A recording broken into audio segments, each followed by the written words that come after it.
Okay, November 10th, 2019. Got a little catching up to do. Haven't made many videos. 2 of the last 3 weekends we were gone. Last weekend was power went out from a windstorm. Tree took down the main line, blew up the transformer. So we were 3 days without power. Came on Sunday night. Just it'll be a week this evening, around 8:30, 9 o'clock at night. So I had no power all weekend. I had the generator running. So I went around and I cut a bunch of trees, dead trees that could possibly hit the wires. So I'm trying to eliminate that possibility. That's a tree that was supposed to be cut down last year, but with the tornado coming through here, all those trees were on the back burner and they didn't get done last year. So I've got, I think I cut about 12 or 15 trees down last weekend. And I got a lot of cleaning up to do. Probably won't all get done till next spring. We had a little bit of snow. Just a couple of little things I want to cover in this video. I've got my lights up in the shop over the summer. The painting was finished this time last year, so it's been kind of on the back burner to do anything up here too over the summer. And a little bit about the channel and some stickers. Lots of stickers came in, and I kind of held off till there's a couple more supposed to arrive that haven't got here yet, but I just received one from Australia a couple of weeks ago. I found it beside the mailbox laying on the ground, so just luckily I saw it there. And I kind of owe you guys this. Everett sent me a sticker over a year ago, and I kind of owe a little bit of credit for these things coming, and a little bit about the channel too. Journeyman Randy. I'm not a tradesperson. I'm not a machinist. I'm a landscaping snow removal contractor. Run a small business, very small. So all the skills I've learned, I've kind of self-taught. I'm learning from the best, watching YouTube. So yeah, I didn't take any of this in school. I didn't have the chance to do that. So I maintain all our equipment, and we've got quite a few machines. We've got a lot of diesel tractors and quite a few trucks. So that's, I was fixing one of my tractors it's got to be 6 years ago now. And I was using an angle grinder, a drill press, and a welder. And I thought, you know what, I'm trying to be a machinist. So I said, there's something I'm missing here. So I started shopping for a lathe. I think I had the idea of finishing this up here. I think I started this in 2015. We built the stairs and came up here and started insulating, and it didn't have it. You just had a ladder to carry. It was just used for storage up here. So now I've got a room to put more tools, and started this whole process of equipping a machine shop, a small hobby machine shop, and it's kind of a woodworking slash, what is it? Craig has on his bulletin board, he says the floor is not a shelf. All the floor space in downstairs and upstairs are shelf space, I guess, here. So I'm trying to improve that a little bit. And this isn't even a watermark or anything. It's just a piece of paper taped to a cardboard box. Pretty low tech here. But I want to recognize the guys that have sent me the stickers. So we'll cover that right now. So I just bought a whole box full of these magnetic business card stickers. They have adhesive on them, so. And it's so cold up here that they're not sticking very good, but look at that. Look, I got enough for 2 lifetimes, this little box too.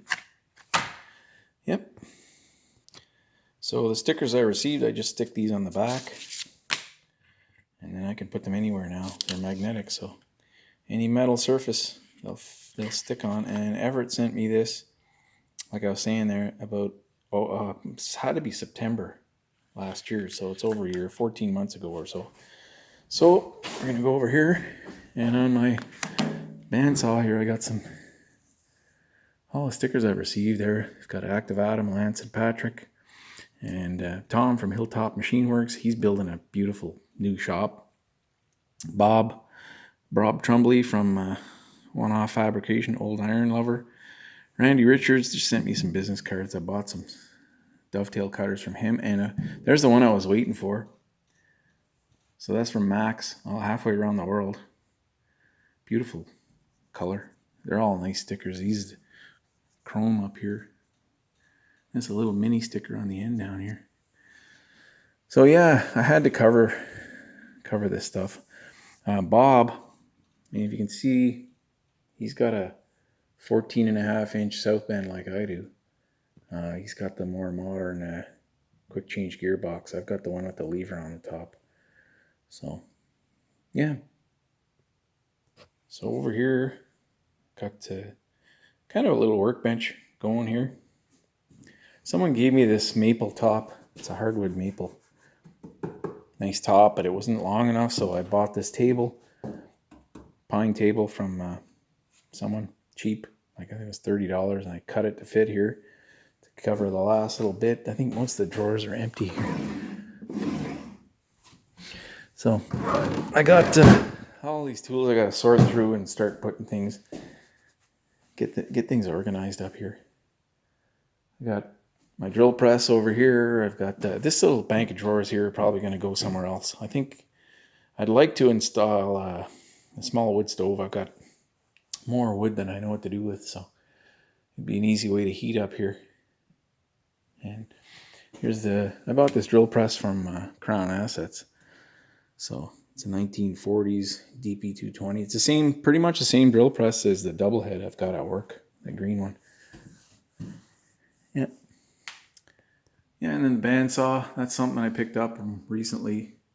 Well, not recently. I kind of held out most of my life not buying a cheap bandsaw and being stuck with it and buying a decent quality one. So this one was on sale. I think it was 75% off. They're clearing them out. They had 2 left, and I picked it up for good price. So it's a wood bandsaw. I love it. I could do things with this that I never dreamed I could do. So it's really handy. I got my miter saw here I bought. It's a King. I wouldn't recommend buying one like this. I think the blade is worth more than the whole miter saw. Yeah, it's a Freud.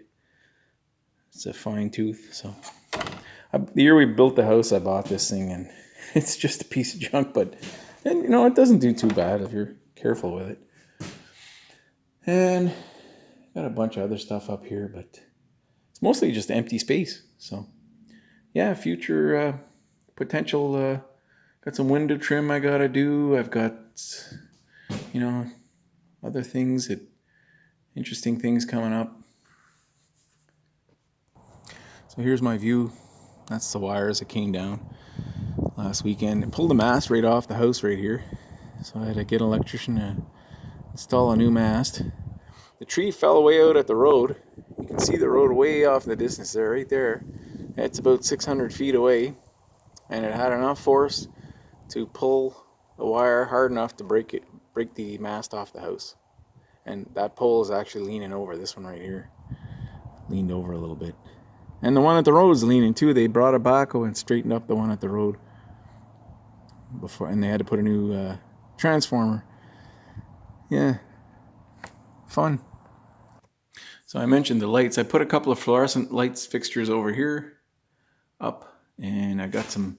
I could change these to fluorescence here, but it seems bright enough up here. So we just put regular fixtures with I think those are 100-watt LEDs. They throw a lot of light. And I got a double one over the stairs right there. And over here, these really bright ones are LED. They're old 1970s fixtures probably from a government building. I don't know where they came from. And this one here, the bulbs, yeah, they're just these plastic. They look like fluorescent tubes. They're just plastic. LED strips inside this 2 little prongs. I think these are duds. 2 of them didn't work, so I gotta buy 2 more. And then I put regular fixtures over here again. And it seems bright enough up here. My wife seems to think it's plenty lit. When I get this one working, it'll be really bright. And and the light, the box that I had that taped to, This here tape boot is a fixture for above my the chair I was sitting in. So right here. And then the house on the other side of this wall. I didn't really want my shop attached to the house at all, because, you know, I did plan on having welding machines in here and things, but yeah, well, sometimes you're not in charge of all the decisions. So I put a glass cabinet over here, pull that out of the garbage. It's just full of junk right now, but I want to get a little display case going here for, you know, some antique tools and some different things. There's my Rockwell, that's a drywall screw gun. This is that's a prize I won for a chainsaw competition. So my son and I won a few years ago. And then it's just junk up there. So some stuff I bought this summer. These are radius gauges. I've never had any of them, so cool. I got a whole bunch of stuff over the summer that garage sale stuff. See, that's, I don't know if people like seeing this stuff, but I think it's kind of cool. It's a height gauge. I bought this granite surface plate from the same guy I bought all the collets from. I bought a couple of boxes back here of stuff. There's different things.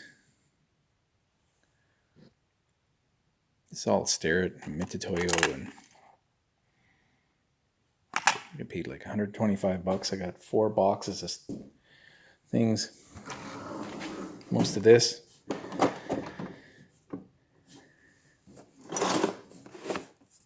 Anyway, I don't know if you guys like seeing this stuff, but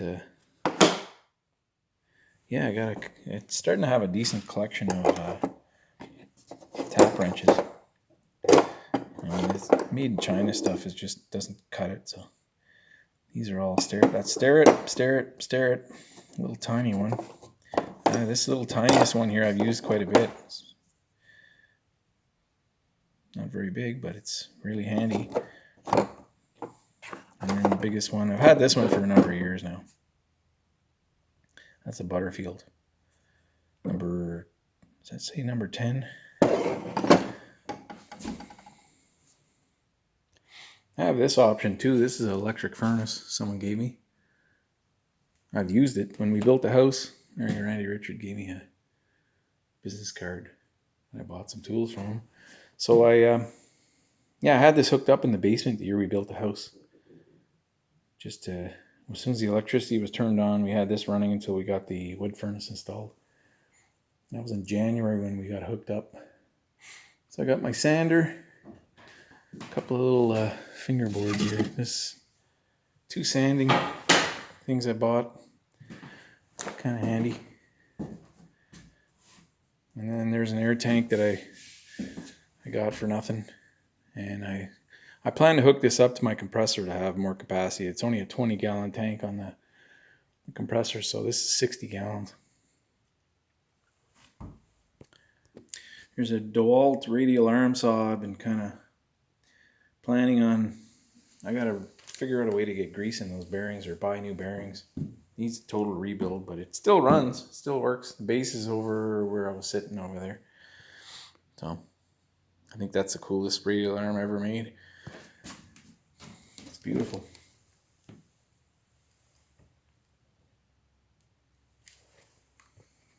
It's a little portable toolbox I got out of the garbage. Fixed it up, painted it.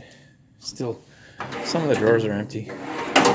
I used this up here when I was renovating. We moved it around, used it as so it does have some tools in here, not much though.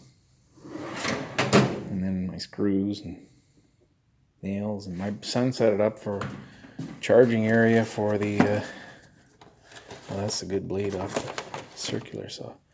So all my chargers, it's a mess, so yeah, stuff everywhere. So we got the winter to start cleaning up and organizing things. Yeah, this can roll around. It's pretty nice. So I got more workbenches than I need. I've got the table over here as well. This is an adjustable table. You can raise and lower this. I mounted a socket in here. So I plan to leave a drill somewhere close by with a 3/8 drive. I can raise and lower this thing in a few seconds. And yeah, huge potential up here. So if I can get a source of heat in here, I can do some painting and things you can't really do in the winter. Oil paints, shouldn't be doing it in the house where you're living. So this little Wacker Newson, it's a 3200 watt, I think. Yeah, inverter generator kept us okay last weekend, but it doesn't have enough power to run the well. The pump for the well is 220 volt. This is only 110 volts. And it doesn't have enough power also to run the furnace, although we have a wood furnace. So I had a fire going, we're nice and warm, but it did not run the blower on the furnace. And then over here I've got this Onan electric plant. I think it's a 5,000 watt. It should say down here, but it's blank. So it's around mid 1970s. I bought this for like next to nothing from a guy I've done some work for. And he went to a permanent, one of those, he bought a big generator that just kicks on all on its own. As soon as you're out of power, it runs. So he was selling this one, and carburetor's a little gummed up, so I took it apart, cleaned it, and I just have to determine what's going on with this fuel pump. I may need a new fuel pump, or I think the old lines here are so old looking. Maybe it needs all new fuel lines. Anyway, I had it running, but I didn't have any power. I was not powering the house anyway. So there you got the 220 plug. I think this is a good generator. It's just really old. You can't run electronic stuff with it, but it'll run the, I think it'll run the pump for the well, and it'll run the furnace. So, and it's big. It takes up quite a bit of room in my shop. There the deer are back. You don't see them all summer, but they're there. There's 2 of them in there.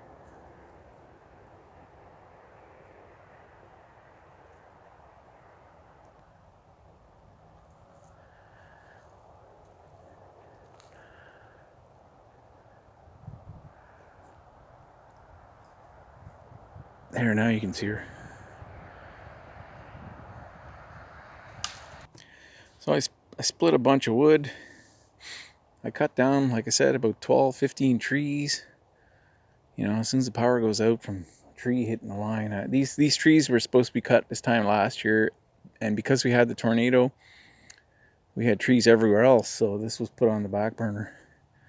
So now I got a pretty good mess to clean up.